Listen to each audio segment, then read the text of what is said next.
안녕하세요. 저는 케냐 목장을 섬기고 있는 곽혜진 대행목녀입니다. 이번 893차 브리즈번 소망교회에서 주최한 평신도 세미나를 다녀온 간증을 나누려고 합니다. 이번 소망교회에서 주최한 평세에 참석하게 된 동기는 소망교회에서 주최하는 가정교회 평신도 세미나를 통해서 VIP를 어떻게 잘 섬기면서 영혼구원을 하는지 알고 싶었습니다. 그리고 평신도 세미나 기간 동안 목장 모임, 주일학교 사역, 교회 사역 등 전반적으로 어떻게 다들 기쁨으로 섬기시는지 보고 싶었습니다. 지난주 목사님과 함께 평생 참석자 기도회 시간을 가지면서 추천해 주신 가장 오래된 세교회 가정교회에서 길을 찾는다 2권의 책을 읽으면서 평신도 세미나를 설레이는 마음으로 준비하였고, 주님께서 원하시는 사역을 보게 해달라고 기도하며 기대하는 마음으로 평세에 참석하였습니다. 드디어 10월 3일 오전 7시 35분 브리즈번으로 향하는 비행기 안에서 저는 여러 감정의 마음들로 눈물이 핑 돌았습니다. 이번 평신도 세미나를 통해 이륙하기 직전 활주로를 달려나가는 비행기처럼 하나님 나라를 향해 달려가는 제 모습이 되길 바라는 설렘이 밀려왔습니다. 그리고 점점 멀어지는 시드니 땅을 보면서 어린 2 아들을 돌보며 저를 평세에 보내준 사랑하는 신랑의 헌신과 외조로 평신도 세미나에 갈 수 있는 기회가 주어졌다는 영균 목자에 대한 감사한 마음들이 뒤섞여 밀려왔습니다. 약 1시간 비행 후에 최인혜 목녀님과 저는 브리즈번 공항에 도착해 소망교회 공항 픽업팀과 안내팀의 안내로 12시 접수 후 점심 식사와 참석자 소개를 하고 본격적인 강의에 들어갔습니다. 식사와 휴식 시간을 제외한 빡빡한 강의로 첫날은 몸이 피곤했지만 시간이 지날수록 내용에 새 힘이 부어지고 더욱 집중이 되는 시간들이었습니다. 임민철 목사님의 목회 간증과 목회 철학, 가정교회란 무엇인지, 그리고 소망교회의 간증까지 저의 영적인 눈이 띄는 시간들이었습니다. 세미나를 참석하면서 소망교회 신자들, 찬양팀, 리더들을 면밀히 살펴보게 되었고 3일 동안 자연스럽게 느끼게 된 따뜻하고 부드러운 분위기에 대한 궁금증이 생겼습니다. 그 이유는 바로 이미 우리 새생명교회가 경험하고 있었던 섬기는 종의 리더십이 있었습니다. 자발적으로 섬기는 종의 리더십이 브리즈번 소망교회 안에 있다는 것을 알게 되었습니다. 임민철 목사님은 말씀으로 섬기시고 방향을 제시하시고 계셨고, 목자 목녀들과 성도들은 그 담임 목사님의 리더십에 순종하면서 한마음으로 연합하여 섬기고 있었습니다. 저는 2025년 9월 28일 평화의 봉급을 아십니까? 라는 주제로 강승찬 목사님께서 설교하신 말씀이 기억났습니다. 금세 깨어질 겉모습의 평화가 아닌 이미 승리하신 예수님의 권위와 질서 아래에서 복음이 전파된다는 사실을요. 그렇게 브리즈번 지역의 소망교회도 아름답고 따뜻하게 주님의 몸된 교회를 세워가고 있었고, 교인들의 순수함과 따뜻함이 말씀대로 순종하는 자세에서 나온다는 사실을 알게 되는 시간이었습니다. 모든 리더들이 100% 순종하며 임민철 목사님의 목회를 함께 돕고 주님께 기도하며 한마음으로 연합되는 것이 견고함의 이유였습니다. 신뢰와 연합이 잘 이루어지고 부드럽고 온화한 분위기가 형성됨을 확인할 수 있었습니다. 강의를 들으며 도전받은 몇 가지를 나누고자 합니다.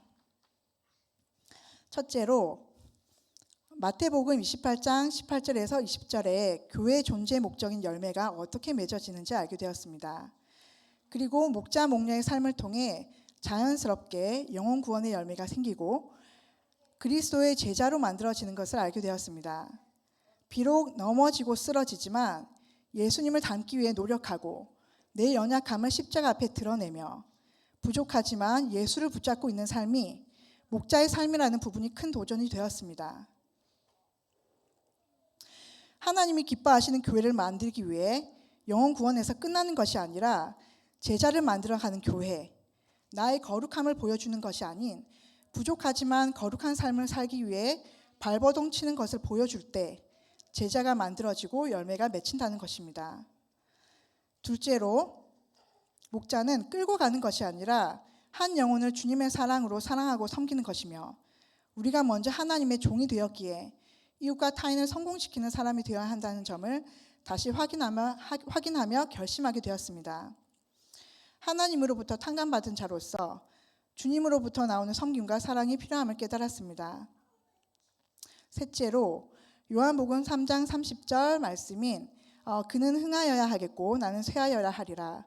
이 세례 요한의 영성이 우리의 인생의 목적임을 다시 한번 생각하게 되면서 저도 나보다 남이 더 흥하도록 기도하는 자가 되어야겠다고 깨달았습니다. 또한 하나님께서 저에게 필요한 목장을 탐방하게 해주셨습니다. 탐방한 목장은 아내분이 목자로 남편분은 목장 안에서 찬양 인도자로 섬기고 계셨습니다. 아내 목자님의 수수한 인도로 목원들이 순수한 마음으로 삶을 나누고 결단하는 모습, 서로 사랑하고 가족 같은 눈빛으로 경청하는 모습이 참 인상적이었습니다. 목자님의 목원들 한 명 한 명에 대한 영적 상태를 잘 알고 계셨고 또한 기도가 목장 가운데 자리 잡고 있음을 처음 방문한 저에게도 느껴질 정도로 목자님이 배의 선장이시라면 목원들이 목장 안에서 하나님을 경험케 하고 기도하도록 역할을 잘하고 계심을 느꼈습니다. 탐방을 마치고 차로 돌아오는 길에 목자님과의 대화를 통해서 목장의 스토리를 듣게 되었습니다. 제가 방문한 이 치앙마이 목장은 처음에 아내분들 위주로 한두 명 참석했던 것이 지금은 VIP였던 신랑분들이 함께 참석해서 10쌍의 부부가 연합하여 풍성한 모임이 되었습니다. 처음에 상희 목자님께서는 하나님 앞에 살고 싶어서 목자로 처음에 헌신을 하셨고 하나님 나라를 위해서 헌신하였을 때 하나님께서 교회를 먼저 세우시고 가정을 세워 가시더라는 고백을 하셨습니다. 현재처럼 목자님 부부가 세워지기 전에는 본인 가정도 무너질 위기였지만 하나님께서 절규에 가까운 기도를 들으시고 회복시키셨고 건강한 나무에 새들이 쉼을 얻기 위해서 모여들듯 아프고 힘든 가정들이 모여들면서 목장 안에서 회복이 되고 치유가 되어 현재 건강한 부부 목장이 세워져 가고 있음을 보게 하셨습니다.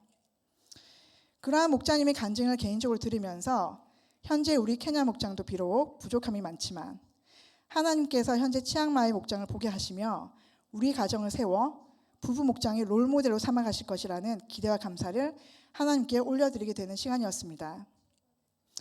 특히 저희를 호스트로 섬겨주신 김상희 목자님은 처음 만난 날 저의 차 문을 열어주시면서 혜진 목녀님, 저는 하나님 앞에 제가 누군지 잘 알아요.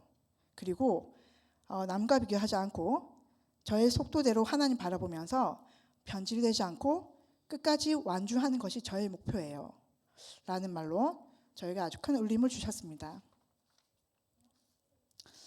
마지막 날 주일 연합 예배 가운데 하나님 앞에 자신의 시간과 수고를 아끼지 않고 기꺼이 내어드린 헌신된 3교대 찬양팀과 함께 찬양으로 예배를 시작하였고 예비 목자로 섬기겠다고 한 뒤 5년이라는 긴 시간 동안 기도로 준비하고 훈련시켜온 예비 목자님의 5년 만에 감격스러운 분가식이 있었습니다.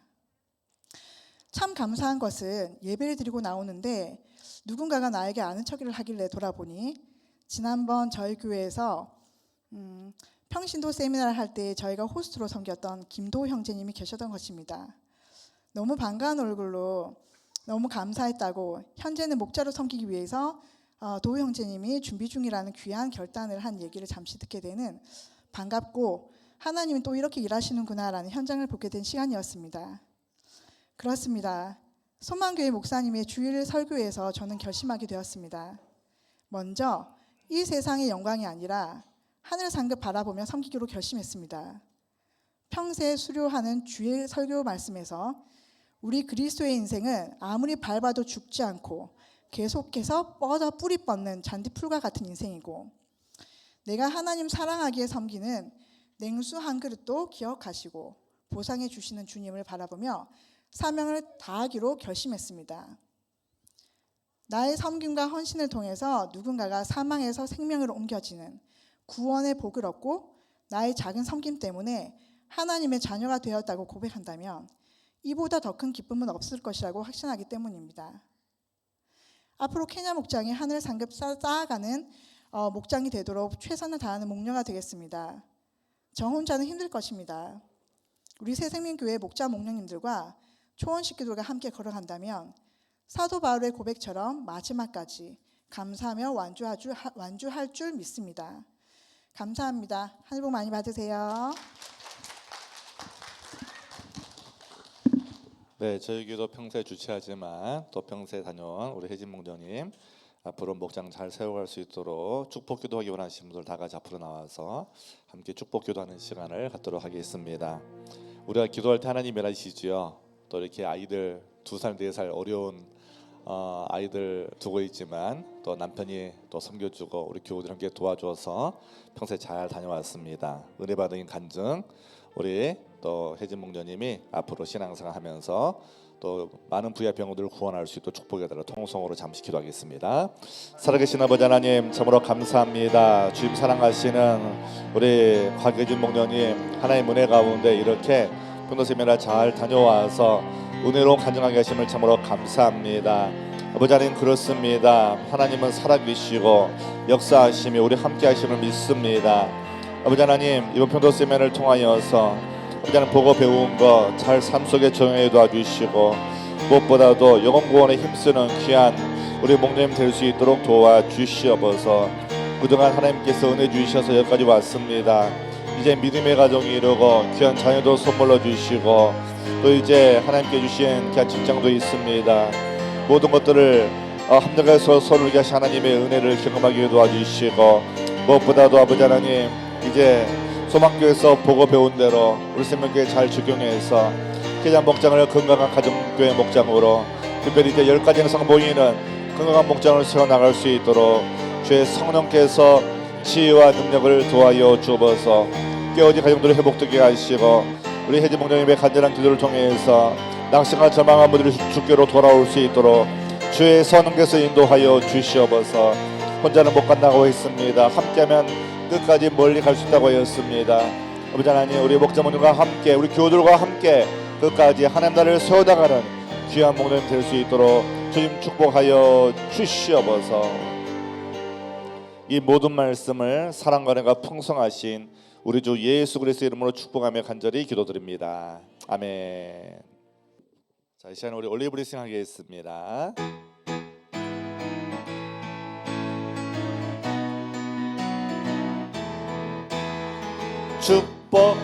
축복합니다.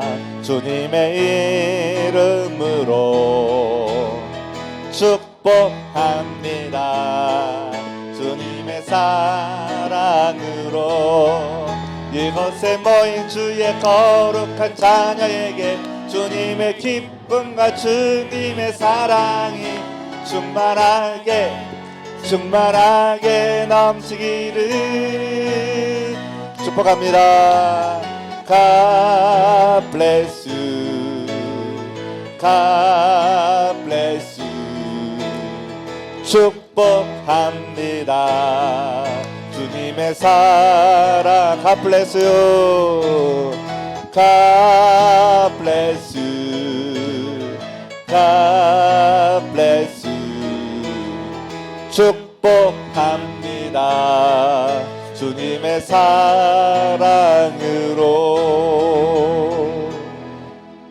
오늘은 케일리 틸 어린이 자기소개하겠습니다. 안녕하세요. 저는 케일리입니다. 저는 로이즈빌 퍼블릭 스쿨 5학년이고 11살입니다. 제가 제일 좋아하는 색깔은 보라색이고 제가 커서 되고 싶은 거는 가수입니다. 제 기도 제목은 학교 이제 다시 시작하는데 학교 잘 시작하게 해주세요. 하늘 복 많이 받으세요. 기도하시겠습니다. 하나님 감사합니다. 오늘 이 시간 아이들을 위하여 축복 기도하기 원합니다. 방학 기간 동안 아이들을 지켜주시고 인도하신 감사합니다. 또한 매주 우리 아이들이 말씀을 들으며 믿음의 자녀로 구별된 주의 어린이로 자라게 하심에 감사합니다. 아멘. 세상의 것을 구별하며 하나님이 기뻐하시는 삶을 살 수 있도록 우리 아이들 모두 눈동자같이 지켜주시고 하나님을 경외하고 하나님을 사랑하는 아이들로 자라나길 기도드립니다. 아멘. 오늘은 케일리를 위해서 기도합니다. 하나님 방학을 잘 보내고 이제 텀 4를 시작합니다. 이제 다음 주부터 학교에 가는데 우리 케일리 또 학교 생활 잘 적응할 수 있게 하여 주시고 아멘. 친구들과 하나님 선생님들과 하나님 또 만남의 축복을 더해 주시기 기도합니다. 아멘. 사랑이 많으신 예수님의 이름으로 감사 기도드립니다. 아멘. 자, 예배 잘 들으시기 바랍니다. 우리 박수로 축복하겠습니다. 예배 잘 들으세요.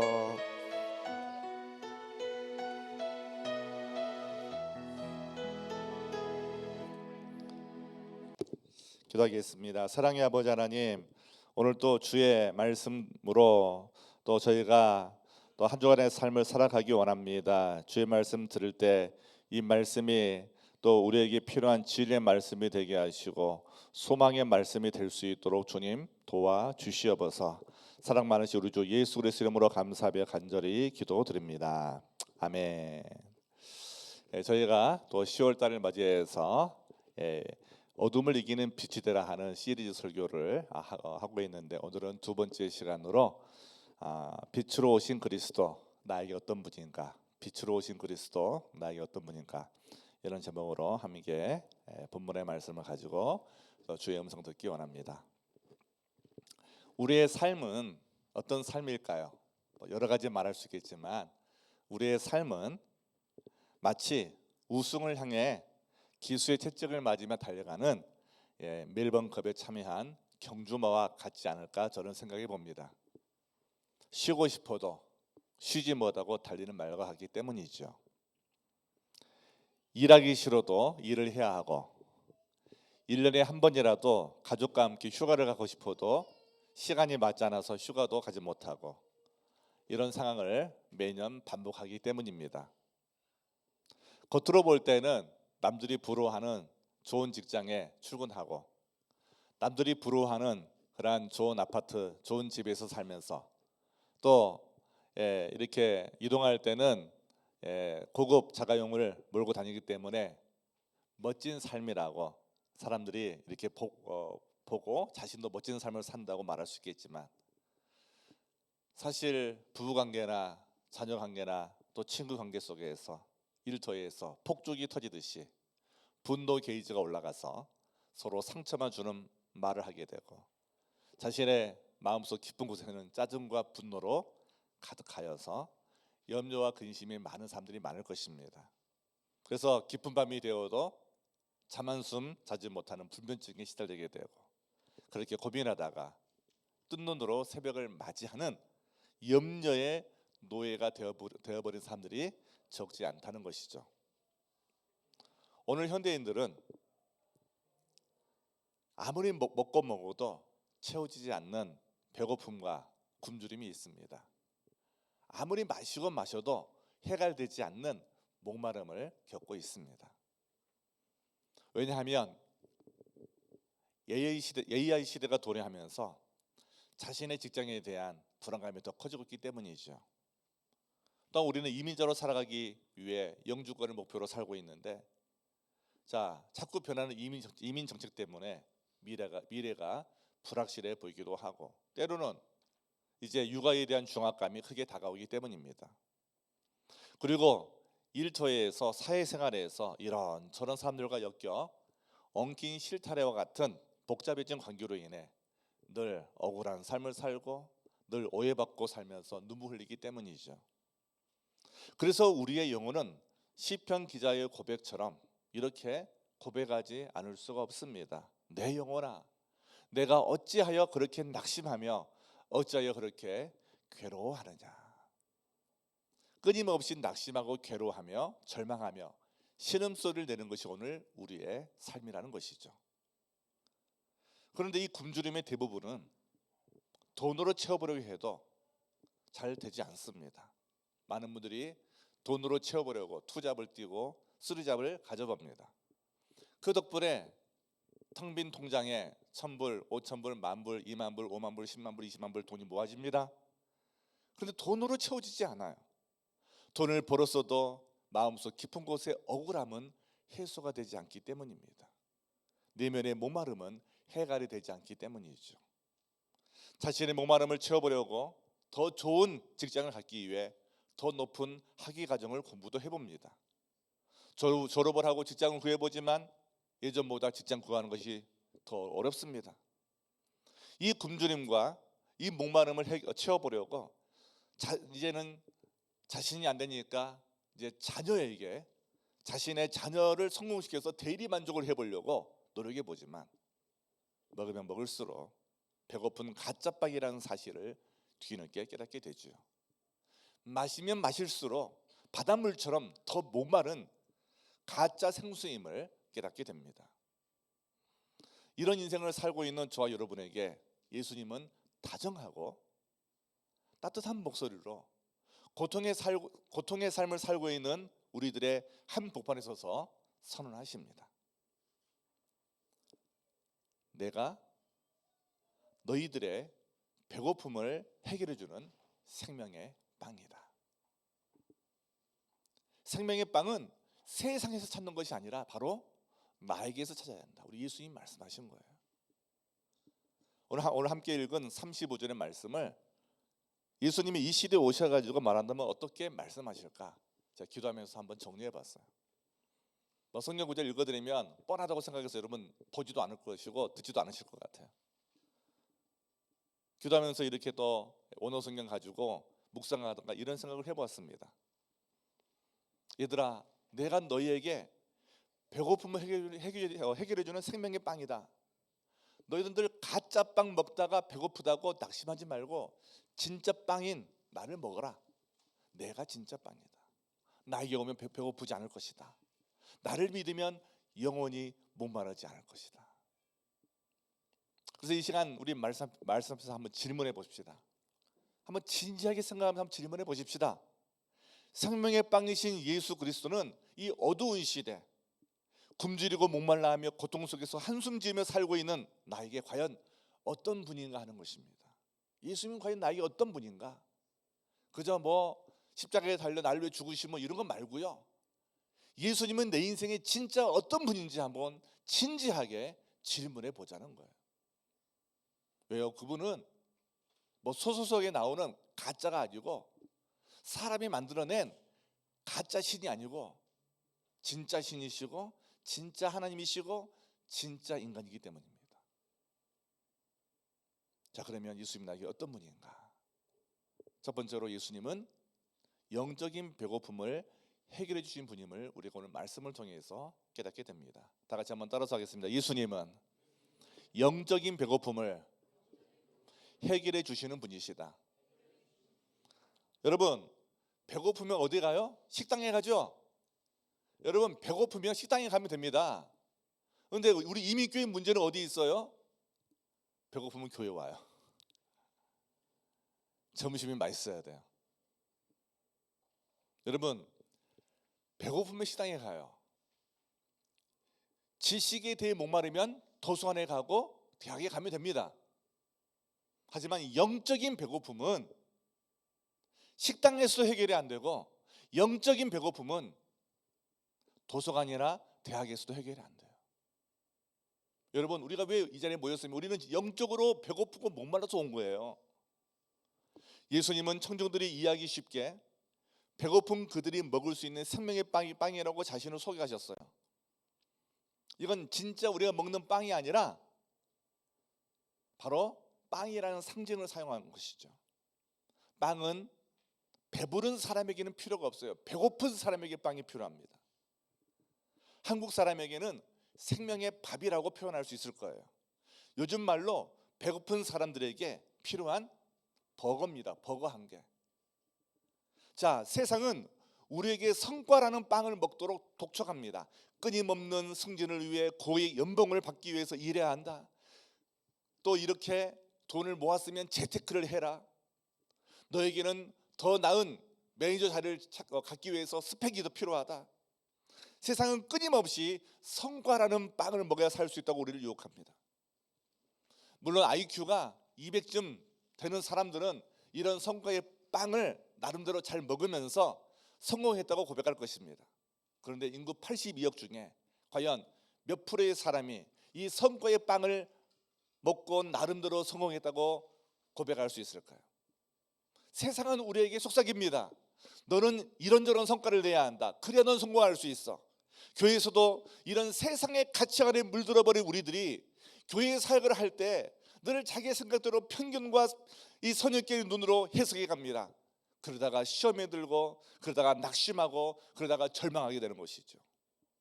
그러나 우리 예수님은 이런 성과의 빵을 먹고 살아가는 사람들에게 전혀 다른 이야기를 하십니다. 너희들 그런 가짜빵 먹지 말라. 내가 생명의 빵이다. 생명의 빵인 나를 먹어라. 그러면 예수님 말씀하신 빵은 어떤 빵일까요? 그것은 우리 인간을 이해해야 돼요. 우리 인간은요, 육체와 영혼으로 구성되어 있어요. 우리가 배고픈 이유는 우리의 몸이 육체이기 때문이에요. 육체. 그래서 여러분, 하루만 금식하면요 배고파서 아무리 그냥 이렇게 별 볼일 없는 음식도 맛있어 보입니다. 저는 한 3일씩 금식을 많이 해봤잖아요. 일주일에 1년에 156일 금식한 그런 해가 한 3년쯤 있어. 우리 교회 초반에 있었어요. 그때는요 물도 맛있어요. 물도 맛있어요, 여러분. 물도 달아요.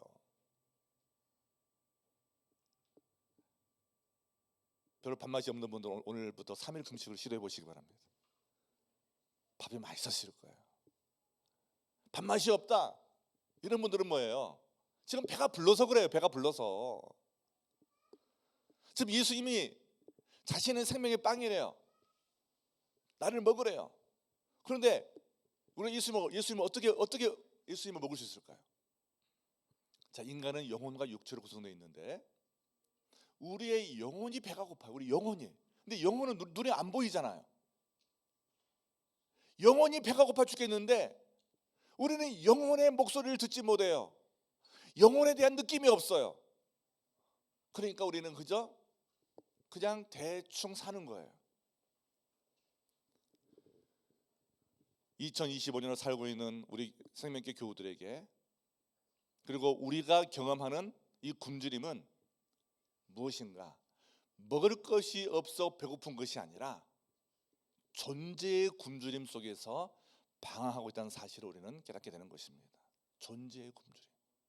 내가 누구인가? 나는 왜 남편에게 사랑받지 못하고 아내에게 사랑받지 못하는가? 나는 왜 우리 부모에게 사랑받지 못하는가? 우리는 지금 존재에 대한 굶주림이 있어요. 목장에서 자꾸 문제가 생기는 것은요, 내가 누구인지를 잘 몰라서 그래요. 아무리 섬겨라, 희생해라, 아무리 사랑해라, 용서해라 해도요, 내가 누군지를 몰라요. 내가 누군지를 몰라. 내가 누군지를 모르니 존재에 대한 굶주림이 가득한데 그걸 모르니까 맨날 야식 사 먹고 치킨 사 먹고 믿음이 떨어지면 치맥도 사 먹고 그러는 거예요. 우리는 존재의 굶주림을 알지 못하고 끊임없이 배가 고프니 승진 재테크 스펙 키워야 돼 이러면서 계속 학교 다니고 이런 행위의 빵을 먹으려 우리는 날마다 예수님을 살아가고 있기 때문입니다.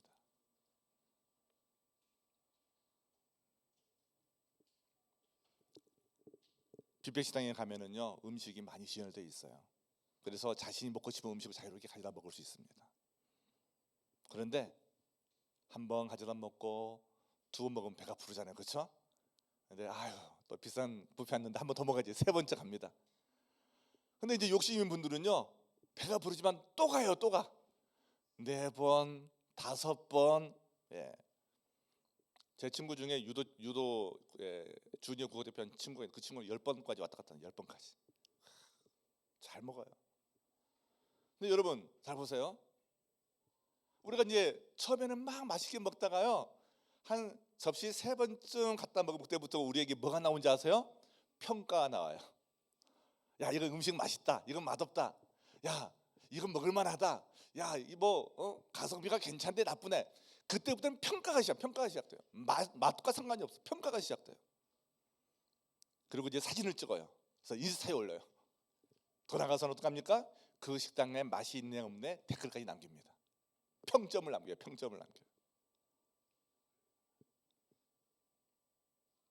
우리는 매번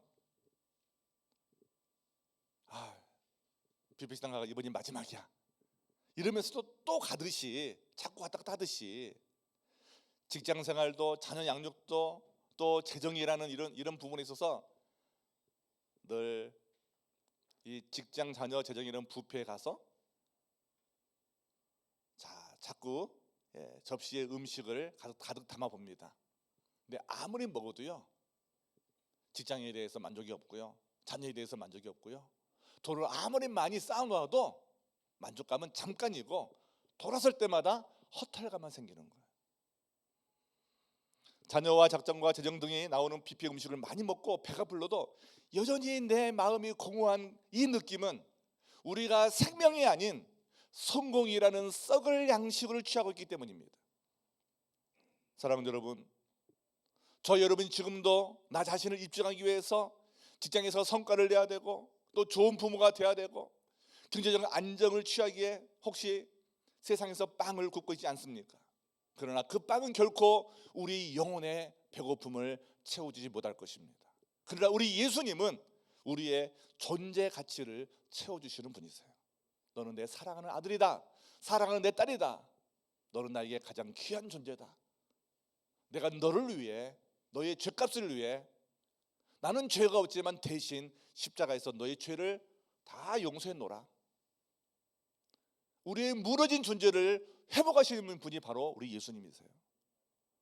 그래서 우리가 성취해서 구원을 얻는 것이 아니라 예수님께 나아가기만 하면, 예수님께 오기만 하면 우리는 줄이거나 목마르지 않게 된다는 말씀입니다. 그래서 우리가 할 일은 뭐예요? 저희 몸된 교회 공동체의 가족이 되는 것입니다. 교회 공동체의 식구가 되는 것입니다.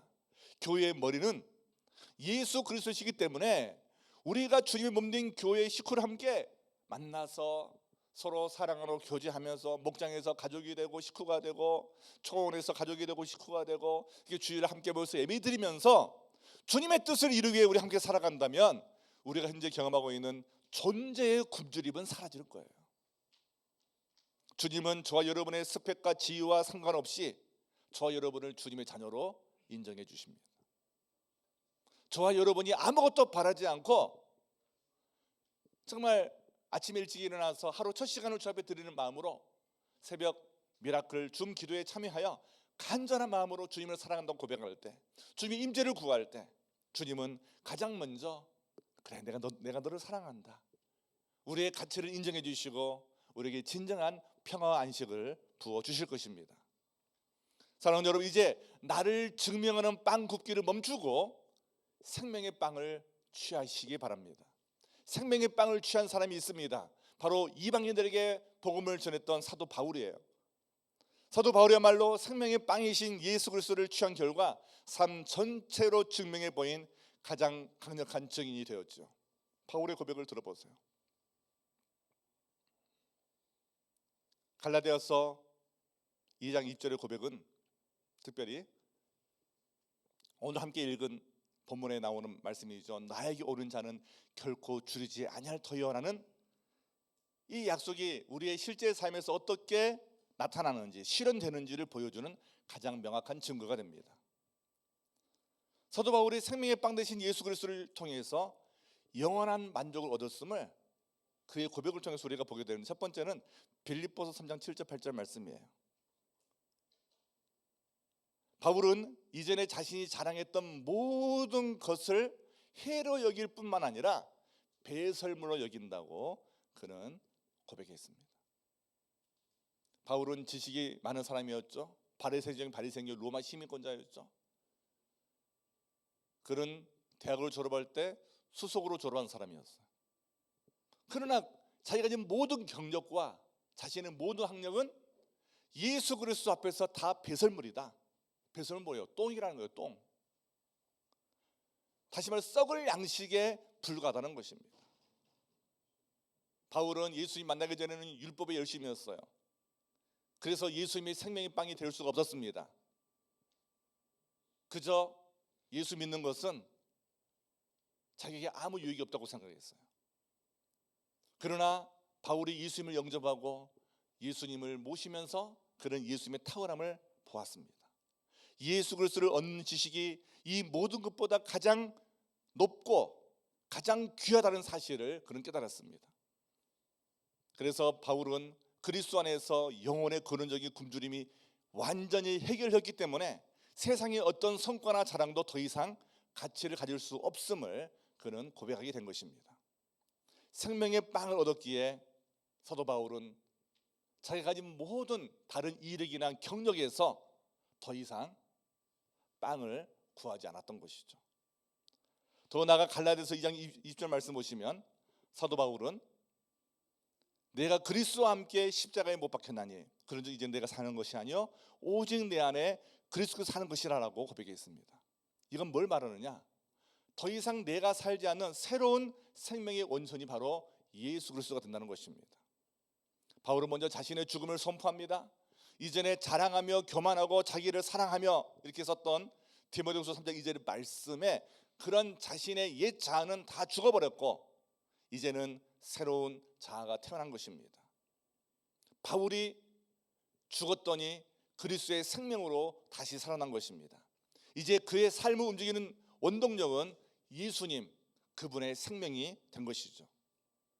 바울은 더 이상 자신의 힘으로 빵을 구워 먹는 삶을 살지 않고 생명의 빵 자체이신 예수 그리스도로부터 끊임없이 공급받으며 살아갔던 것입니다. 그래서 그는 어마어마한 복음 전파의 열매를 거두게 된 것이죠. 따라서 사도 바울의 삶은 생명의 빵을 취했을 때 인간의 정체성과 가치관이 어떻게 근본적으로 변화되는지를 우리에게 보여주고 있습니다. 더 이상 세상의 어둠에 굴복하지 않는 새로운 빛의 삶을 살게 되는지를 가장 잘 보여주는 예라고 우리가 말할 수 있겠습니다. 그렇다면 저와 여러분은 지금 오늘 무엇을 배설물로 알고 버려야 할까요? 사도 바울은 예수 그리스도를 만난 후 자신의 모든 자랑과 노력을 배설물이라고 과감하게 이야기하며 버릴 수 있었습니다. 왜냐하면 그는 생명의 빵이신 예수님 안에서 영원한 만족과 새로운 생명을 발견했기 때문입니다. 이제 줄이고 목마른 그러한 상황 속에서 세상의 빵을 구우며 지쳐있는 우리 자신에게 한번 물어봅시다. 저와 여러분은 지금 무엇을 손에 쥐고 있습니까? 저와 여러분의 잠을 빼앗는 그 염려, 끊임없이 나를 증명하라 했던 그 노력, 주저없이 신음하게 했던 깨진 관계에 대한 미련과 원한, 이 모든 것이 저와 여러분의 영혼을 살찌우지 못하게 하고 더럽히는 배설물은 아닐까요? 사도 바울처럼 오늘 이 자리에서 저와 여러분의 그 영혼의 재고를 정리하기로 결단하면 좋겠습니다. 헛된 빵으로는 결코 채울 수 없는 우리의 굶주린 영혼을 인정하고 주님께 모든 것을 내려놓기로 결단하면 좋겠습니다. 우리 모두 예수 그리스도 안에 있는 생명이 아니고서는 결코 우리는 만족할 수 없어요. 이제 내가 사는 것이 아니요 오직 내 안에 그리스도께서 사는 것이라 하는 이 새 생명의 원리를 붙잡을 때가 된 것입니다. 주님께 나와 생명의 빵을 취할 때 비로소 저와 여러분의 모든 신음은 소망의 놀이로 바뀌게 될 것입니다. 이 시간 저 여러분을 피곤케 했던 그 헛된 빵들을 예수 그리스도의 십자가 앞에 다 내려놓고 영원히 줄이지도 않고 목마르지도 않을 생명의 근원 되신 예수님만을 붙잡기로 결심하는 이 시간 되시기를 예수님 이름으로 간절히 축원드립니다. 결단하신 분들은 헌신의 시간에 나와서 그래 나는 이제 예수님을 영원한 내 주인으로 모시고 살 거야. 내가 예수님을 생명의 빵으로 내가 알았으니 세상의 모든 것을 배설물로 여기고 사도 바울처럼 기쁨으로 살아갈 거야. 이렇게 결심하면 좋겠습니다. 더 나아가 예수님은 어떤 분일까요? 이 어둠의 시대에 예수님은 저와 여러분에게 방향의 목마름을 해결하시는 분이십니다. 다 같이 한번 따라서 하겠습니다. 예수님은 방향의 목마름을 해결하시는 분이시다. 자, 디모데후서에서 사도 바울이 말하는 것처럼 세상은요 가치관의 기준을 잃어버렸습니다. 세상에는 기준이 없어요. 우리는 무엇이 옳고 그른지 어디로 가야 할 것인지 모르는 그러한 시대에 살고 있고 그러한 영적 갈증을 우리는 겪고 있습니다. 이민 생활이 왜 어렵습니까? 법이 자꾸 바뀌잖아요. 하여튼 정부만 바뀌면 법이 바뀌어요. 비자 문제 계속, 이 영어 점수 문제, 또 비자법이 막 바뀌잖아요. 우리 자녀 양육도 마찬가지입니다. 아무리 잘 키워도 아이들이 맞이하는 이 AI 시대는요 자꾸 바뀌어요. 여러분 복잡한 사회 문제, 고인플레이션, 이율 시대, 우리는 우리의 방향을 찾지 못하고 자꾸 왔다 갔다 하고 있습니다.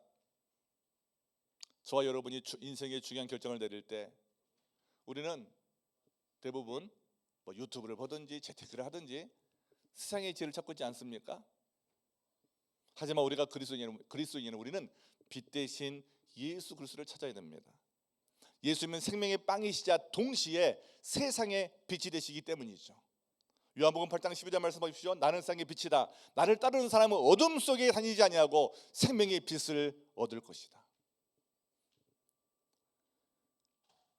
예수님을 따르는 것은 맹목적인 희생이 아니라 가장 명확한 방향 설정을 하게 되는 것이죠. 상공문화 목장 모임을 통해서 말씀을 배우고 공동체의 이 기쁨을 또 공동체에서 자신의 고통과 아픔을 나누게 될 때 우리는 무정함을 극복하게 됩니다. 그리고 우리의 갈증은 해소되고 혼란 속에서도 우리가 나가야 될 그 길을 분명히 보게 되는 것이죠. 여러분, 우리가 빛을 따라갈 때 우리는 더 이상 목마르지 않습니다. 혹시 나는 시험에 들었다 하신 분들이 혹시 계신가요? 나는 시험에 들었다.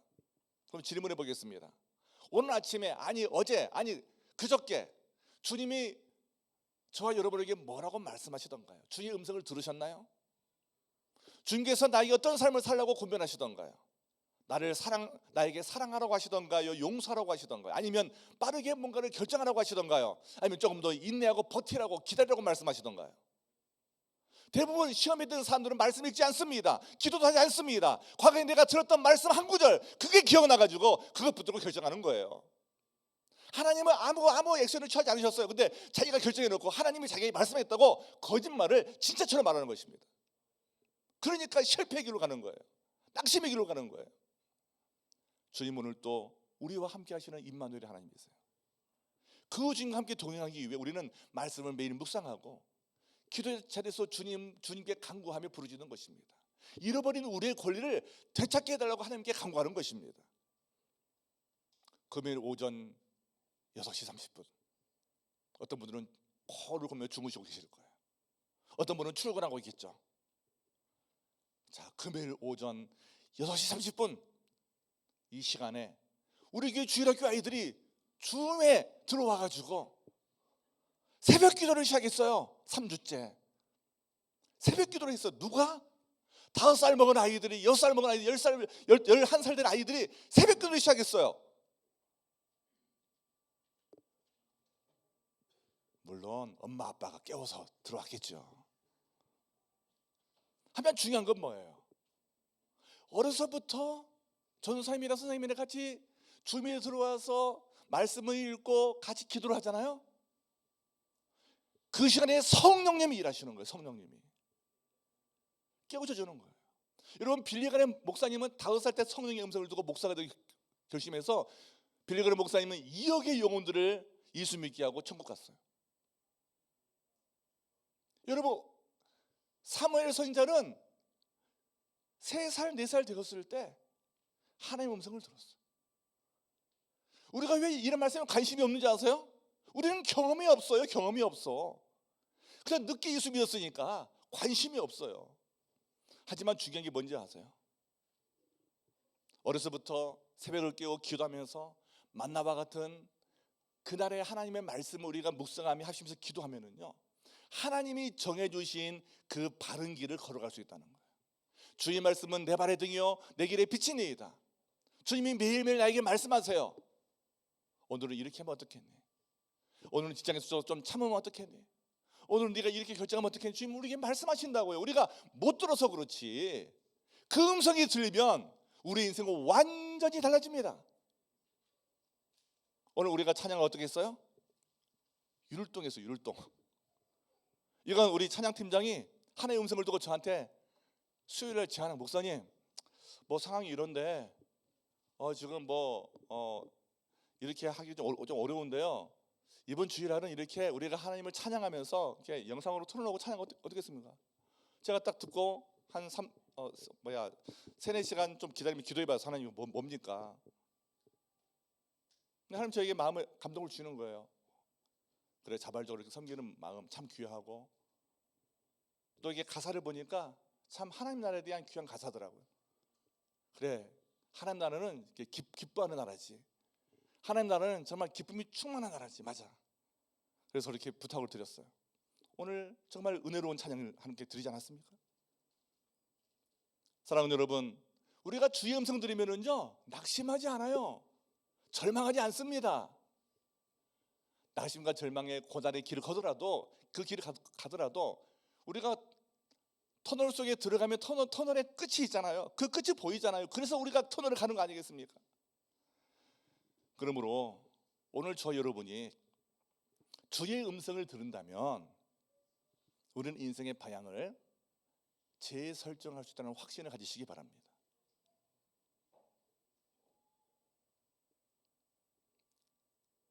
여러분, 변화가 생겼다면 내가 생각한 인생의 방향이 아니라 주님이 인도하신 방향이 옳다고 우리가 인정하고 따라가야 됩니다. 그래서 우리 모두 내가 원하는 그러한 탑을 쌓는 것이 아니라 하나님이 나에게 복 주시는, 하나님이 나를 통해 이루고자 하시는 그 아름다운 그 탑을 한번 쌓아 보시기 바랍니다. 그때 하나님 우리를 통해 놀라운 열매를 맺게 하실 것입니다. 요즘에 다들 자동차 이렇게 이제 운전하실 때 내비게이션 다 쓰시죠. 자, 내비게이션이 요즘에는 이제 인공지능 기능이 더해져 가지고 막 말도 해줘요, 말도. 예. 그리고 가다가 더 빠른 길이 있으면은요, 예, 정보를 제공해 줍니다. 방향을 막 바꾸게 해요. 자, 이건 뭘 말합니까? 세상의 지혜는 계속해서 복잡한 길, 비방과 경쟁의 길을 안내하며 우리의 에너지를 소진시키고 끊임없이 재탐색을 요구합니다. 그러나 우리가 정보를 얻으면 얻을수록 우리의 목마름은 더 커진다는 사실을 알아야 되고 우리는 더 지쳐간다는 사실을 알아야 돼요. 그럼 예수님은 생명의 빵이시되 동시에 세상의 빛이 되시죠. 우리가 주일 예배 때도 말씀을 듣지만 상구모를 통해서 말씀을 배우고 또 목장 모임을 통해서 우리의 삶을 나누면서 함께 기도할 때 우리는 이 어두운 세상에 존재하는 무정함을 극복하게 될 것입니다. 그리고 우리는 세상의 소음이 아닌 하나님의 선명한 신호를 따라 영원히 목마르지 않는 그 길을 발견하여 우리가 당당하게 걸어가게 될 것입니다. 우리가 빛을 따라 나아갈 때 우리는 더 이상 목마르지 않을 것입니다. 그러므로 한 주간 삶공부, 목장 모임, 주일 전환 예배, 이 가족의 세출을 형성하는 데 집중하셔야 돼요. 168시간 가운데 10시간을 먼저 주님께 드리기로 결심했을 때 여러분 3개월 지나면은요 내가 변화되고 내 가정이 변화되고 내 환경이 바뀌는 것을 여러분 목격하게 될 것입니다. 그런 주님 아니면 왜 여러분 예수를 믿으세요? 여러분 168시간 가운데 10시간만 먼저 우선순위를 한번 정해보세요. 주님이 인도하시는 새로운 인생의 방향길을 여러분 걷게 될 것입니다. 마지막으로 예수님 어떤 분입니까? 예수님 우리에게 빛의 사명을 주셔서 우리의 신음소리를 희망의 노래로 바꾸시는 분이세요. 예수님께 오늘 자는 줄이지도 않고 목마르지도 않을 것이 예수님이 말씀하셨죠. 그리고 예수님을 통해서 얻게 되는 만족이 있는 것은 뭐냐? 우리의 개인적인 만족, 개인적인 그러한 평안에 머무르지 않게 된다는 것입니다. 이사야 60장 1절은 이렇게 말씀하고 있어요. 일어나라 빛을 발하라. 이는 내 빛이 이를 얻고 여호와의 영광이 내 위에 임하였음이니라. 여러분 내가 채워졌다면 우리 공동체가 채워졌다면 이제는 그 빛을 어두운 세상에 반사해야 됩니다. 세상에 비춰야 한다는 거예요. 우리의 신앙은 지난주 월요일에 있었던 바베큐 힐링 피크닉 모임을 통해서 깨어진 관계의 어둠을 걷어내고 오늘 오후에 있을 사생명 축제라는 이 비상구 표지판을 통해 아직 줄이고 목마른 이들을 생명의 빵이신 예수님께로 초대하는 가장 결정적인 그 행동을 우리가 하고 있다는 것을 기억해야 됩니다. 건물마다 비상구가 있어요. 금요일, 토요일 이틀 동안 제가 이사간 연수관에 있는 엘리베이터가 고장나가지고 지하 1층에서 7층까지 9층의 거리를 제가 10번 왔다 갔다 한 것 같아요. 운동이 자연스럽게 되다. 운동이 자연스럽게 돼. 그런데 이제 계단을 이용하는데 이렇게 비상구의 불빛이 있잖아요. 근데 비상구의 불빛은 화려하지 않습니다. 비상구의 불빛은요 값비싼 상들레로 이렇게 달지 않아요. 그저 작은 녹색 표지판에 불과합니다. 그래서 우리는 위기 상황에서 밝은 빛을 찾는 것이 아니라 오직 비상구를 가리키는 단순하고 기능적인 빛을 찾습니다. 그래야 위기 상황에서 그 위기를 벗어날 수 있잖아요. 우리가 예수님께로부터 뭔가를 체험받아 우리의 삶이 회복되고 변화가 되었다면 이제 우리는 어둠 속에서 줄이고 목마른 영혼들을 향해서 생명의 길로 나아가도록 우리가 기능적인 빛을 발해야 되는 것입니다. 우리가 특별히 뭘 잘해야 되는 게 아니에요. 오늘 오후 이렇게 귀한 찬양사역자 김인신 목사님이 방문하게 되었을 때 참 귀한 분이야. 너 야곱의 축복 알지? 이런 교회 되게 해서 그 찬양 알지? 그 찬양을 정말 작사하고 작곡한 분이 오셔가지고 간증하시고 은혜를 끼치는 귀한 콘서트를 하신대. 그래? 그럼 우리 함께 가서 은혜 받자. 여러분, 이게 우리가 할 일이에요. 내가 시간이 없어 시간을 좀 바꿔가지고 한번 참석하는 거예요. 그럴 때 내 인생에 놀라운 변화가 생기는 것입니다. 우리가 예수님께 체험보다 빛을 발한다는 것은 이렇게 목마른 영혼들, 어둠 속에서 방황하는 영혼들에게 생명의 길로 가게 하는 그 길을 안내하는 역할을 하는 것이죠. 시험 속에서 일어나 빛을 발하는 우리의 헌신이야말로 살아있는 신앙이라고 말할 수 있을 것입니다. 여러분, 다시 한번 질문해 보십시다. 우리의 신앙생활은 이 교회 건물 안에 갇혀 있습니까? 아니면 세상 속으로 나아가는 그러한 빛의 확산입니까? 목장 모임을 통해 깨어진 관계의 어둠을 걷어내고 우리가 사랑의 빛을 발할 수 있으면 좋겠습니다. 그리고 목장 모임의 나눔을 통해 서로의 기쁨과 탄식의 소리를 듣고 힘들고 어려울 때는 희망의 노래를 함께 부를 수 있도록 기도하면 좋겠습니다. 오늘 2부 예배 때 우리의 새생명 축제와 찬양 콘서트 시간을 통해서 우리의 신앙을 다시 한번 점검해보고 예수 그리스도라는 가장 밝은 빛을 세상에 초청하는 그런 행동을 했으면 좋겠습니다. 우리에게 채워진 그 생명의 빵을 아직 줄이고 목말라서 고통당하는 수많은 우리 이웃들에게 나눠줄 수 있으면 좋겠습니다. 시름 속에서 일어나 빛을 발하는 우리의 헌신이야말로 진짜 살아있는 믿음이라고 우리가 고백할 수 있을 것입니다. 지금 우리는 생명의 빵이신 예수님께 나가야 합니다. 사랑하는 생명교회 여러분, 세상에서 빵을 굽노라 지쳐있는 저와 여러분의 영혼에 생명의 빵이신 예수님이 필요합니다. 우리 예수님만이 저와 여러분의 정체성을 채워주십니다. 예수님만이 우리의 삶의 방향을 바로 제시해 주십니다. 그리고 우리가 붙잡고 가야 될 바로 사명도 우리에게 부여해 주십니다. 세상의 헛된 배고픔과 목마름을 이제 멈추고 지금 바로 생명의 빵이신 예수 그리스도께 나와 주님을 믿고 따르기로 결정하는 우리 모두가 되면 좋겠습니다. 그리할 때 우리의 모든 신음소리는 사라지고 그 대신 우리는 영원한 희망의 노래를 기쁨으로 우리가 부르게 될 것입니다. 기도하겠습니다. 우리를 사랑하시는 주님, 우리의 배고픔과 목마름을 해결하실 예수 그리스도를 우리에게 보내주셔서 참으로 감사합니다. 세상에서 성과의 빵을 우리가 더 많이 만들기 위해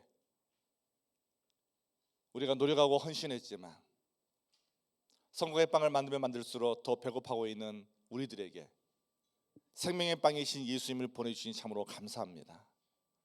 사도 바울처럼 우리도 존재의 굶주림을 해결하는 한 주간이 되게 도와주시고 인생의 방향을 재설정하도록 지혜를 더하여 주시옵소서. 우리에게 주신 사명이 있다면 그 사명을 발견하여 예수 그리스도의 복음의 빛을 아름답게 비추는 복된 한 주간이 되고 10월 한 달이 될 수 있도록 우리의 삶을 인도하여 주시옵소서. 우리를 사랑하신 우리 주 예수 그리스도의 이름으로 감사하며 간절히 기도드립니다. 아멘. 우리 다 같이 일어나서 우리 함께 헌신의 시간을 갖겠는데요. 말씀 듣고 그냥 가시면 아무것도 기억나지 않습니다. 오늘 주신 말씀 속에서 그렇지, 내가 지금 존재의 굶주림 때문에 고통당하고 있구나.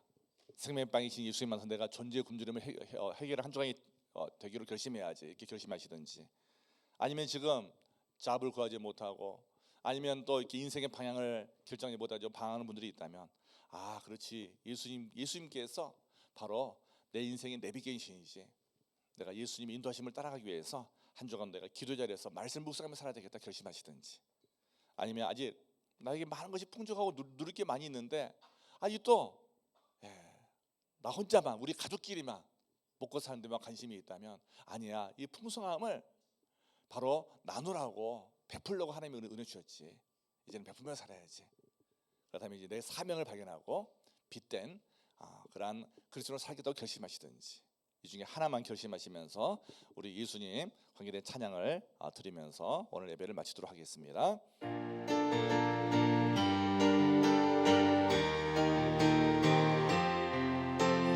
내 구주 예수님,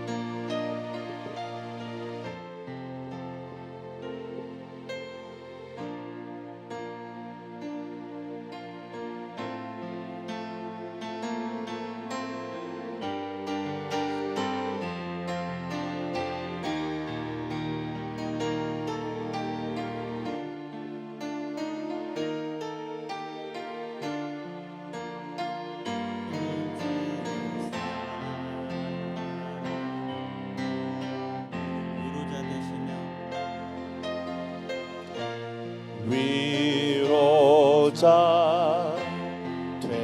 되시며 피난처 되신 주님, 나의 영혼 온 맘 다해 주를 경배합니다.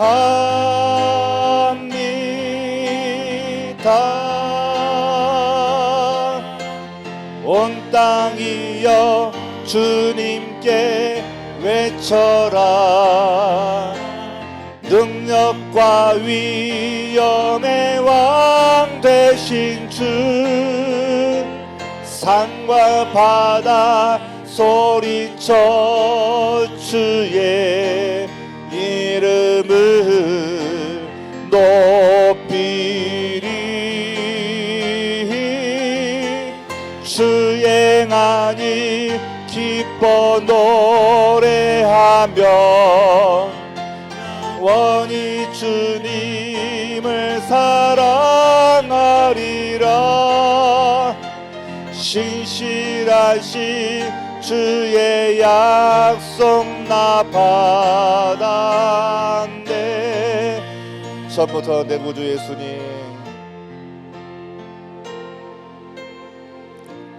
내 구주 예수님, 주 같은 분은 없네. 내 평생에 찬양하리. 주는 주의 사랑을.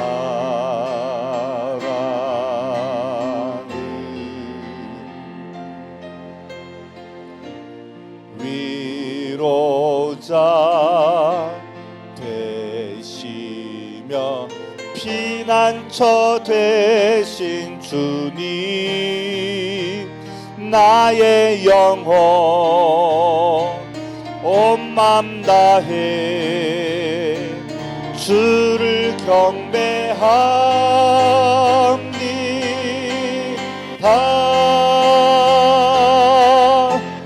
온 땅이여 주님께 외쳐라.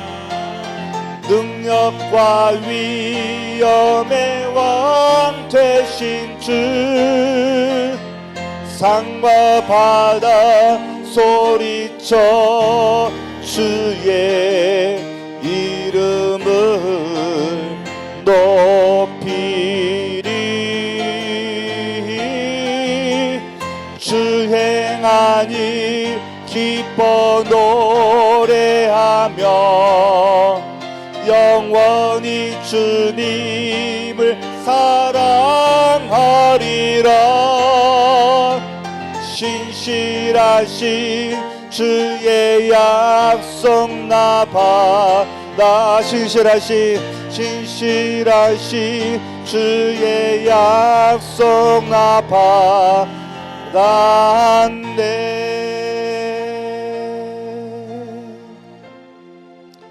기도하겠습니다.